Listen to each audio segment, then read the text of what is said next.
આણંદ નગરપાલિકામાં આજરોજ યોજાયેલી સામાન્ય સભા તોફાની બની હતી. વિરોધ પક્ષના સભ્યો દ્વારા વિરોધ વચ્ચે સત્તા પક્ષ દ્વારા બહુમતીના જોરે તમામ 89 કામો મંજૂર કરી દીધા હતા અને ગણતરીની સેકન્ડોમાં જ સભા આટોપી લીધી હતી. રોષે ભરાયેલા વિરોધ પક્ષના સભ્યોએ ચોર છે ભાઈ ચોર છે, આણંદ નગરપાલિકા ચોર છેના સૂત્રોચ્ચાર સાથે એજન્ડાની કોપીઓ ફાડી વિરોધ નોંધાવવામાં આવ્યો હતો. આ સામાન્ય સભા પણ માત્ર 1 મિનિટમાં આટોપી લેવામાં આવી હતી. દરમિયાન અધિકારીઓએ સહી કરવા માંગ કરી હતી, જો કે તે પણ સભામાં માંથી રવાના થઈ ગયા હતા. આણંદ નગરપાલિકાના પ્રમુખ જિગ્નેશ પટેલના અધ્યક્ષસ્થાને આજરોજ નગરપાલિકાની સામાન્ય સભા મળી હતી.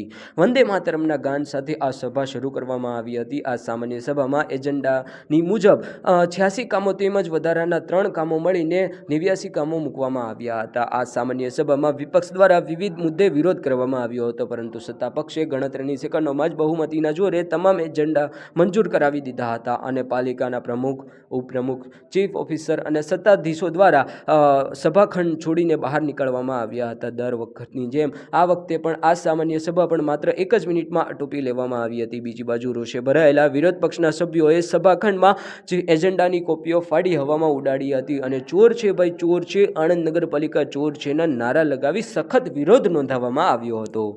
આજે સામાન્ય સભા જે યોજાઈ એ સામાન્ય સભા કરતા એક મજાકનું પાત્ર વધારે બની ગઈ છે કે જેમ પ્રમુખ આવીને 2 મિનિટમાં દર વખતની જેમ સભા પૂરી કરે છે, એમ આજે પણ એમને વંદે માતરમ અડધું ગવડાવીને સભા પૂરી કરી દીધી છે.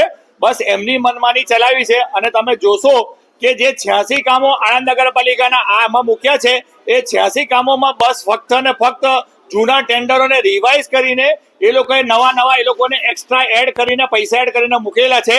બીજું કે અમુક મુદ્દાઓ તો એવો છે કે જે તમને આંખે નજરે વળગે જેવું છે કે જેમ જે એ લોકોએ કાંકરિયા મિની કાંકરિયા આણંદ લોટિયા ભાગોળ જેને બનાવેલું છે એમાં એ લોકોએ પહેલા પણ આ બાબતે ફંડ લીધું હતું, નગરપાલિકાના ફંડમાંથી આપેલું છે, છતાં બી ત્યાં અમૂલનું દૂષિત પાણી ત્યાં છોડાવવામાં આવેલ છે અને દૂષિત પાણી હોવા છતાં એ લોકો અમૂલને નોટિસ આપ્યા વગર નગરપાલિકામાંથી બીજો બ્યુટિફિકેશનના નામે મોટો ખર્ચો પાડેલો છે. તો આણંદમાં શું આ લોકોને એક જ તળાવ દેખાય છે? બીજા 2 તળાવ, વોર્ડ નંબર 6 માં એક સિકોર તળાવડી છે, વોર્ડ નંબર 4 માં બી એક તળાવ છે. તો આ લોકોને બધા તળાવ દેખાતા નથી કે બસ એક જ તળાવ કે જ્યાં આપણને માલ મલિદો મળે છે એ તળાવ પાછળ જ આપણે પૈસા વાપરવા? બીજું કે ભાલેજ રોડ કે જે લોકો ઓવરબ્રિજથી લઈને ગ્રીડ ચોકડી સુધીનું બ્યુટિફિકેશનમાં લાખો કરોડો રૂપિયા વાપરી રહ્યા છે, તો એની એ લોકોને જરૂર નથી. જ્યારે કે નગરપાલિકા આણંદ નગરપાલિકાનું 1,64,00,000 રૂપિયા વીજ બિલ બાકી છે, તો એ લોકોને એ સમજ નથી પડતી કે આપણે પહેલા વીજ બિલ ભરીએ. અત્યારે એવું છે કે એ લોકોએ પોતાની કટકીના કામોમાં ટેન્ડરોમાં ખબર નહીં શું કાર્ય કર્યા છે કે દરેક વખતે વધારા મુદ્દા મૂકેલા છે અને ફક્ત ને ફક્ત આની અંદર એ લોકોએ કોઈ પણ નગરપાલિકાના કાઉન્સિલરનું કોઈ પણ કાર્ય લીધું નથી અને તેમ છતાં જે બાકી રહ્યું હોય તેમ આજે અમે જયારે અંદર આવ્યા ત્યારે 3 મુદ્દા અમને મૂક્યા છે નવા જે વધારાના કામો. એમાં તમે જોશો કે 2 નંબરનું કામ છે પરિભવનનું, એમાં બી એ લોકોએ જાણે કટકીનો ખેલ બાકી રહ્યો હોય તેમ એને લાખોનું કૌભાંડ એમાં પણ આપ્યું છે. એટલે અમારો આ વખતે આનો સખત વિરોધ રહેશે. અમે લોકોએ સભાખંડ છોડીને નીકળી ગયા છે અને અમે હવે વિચારીએ કે આ દર વખતની જેમ હવે સહન નથી કરવું.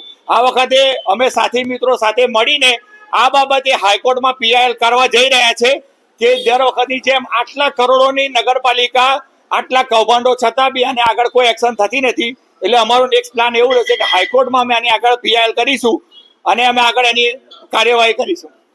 આજે સામાન્ય 27/11/2024 બપોરે 12 વાગે આણંદ નગરપાલિકા દ્વારા સામાન્ય સભા રાખવામાં આવી હતી. તેમાં કુલ મળીને 86 કામ લીધેલા હતા, વધારાના 3 કામ હતા. તે તમામ કામોને મંજૂરી આપવામાં આવી છે. વિપક્ષે કોઈ લેખિત કામ આપેલા નથી. જો લેખિત આપ્યા હોય કે મૌખિક પણ જણાવ્યું હોય તો ના લીધા એવું બને નહીં. તે છતાંય પણ એમને કોઈ હોય તો અમને હજુ પણ મૌખિક કે લેખિત આપી શકે. ગુજરાત સરકારની જ ગાઈડલાઈન છે કે આમાં બ્યુટિફિકેશનમાં આટલા કામ આટલી વસ્તુ લેવાની છે, તે પ્રમાણે આપણે ટેન્ડરિંગ પ્રક્રિયા કરેલી છે.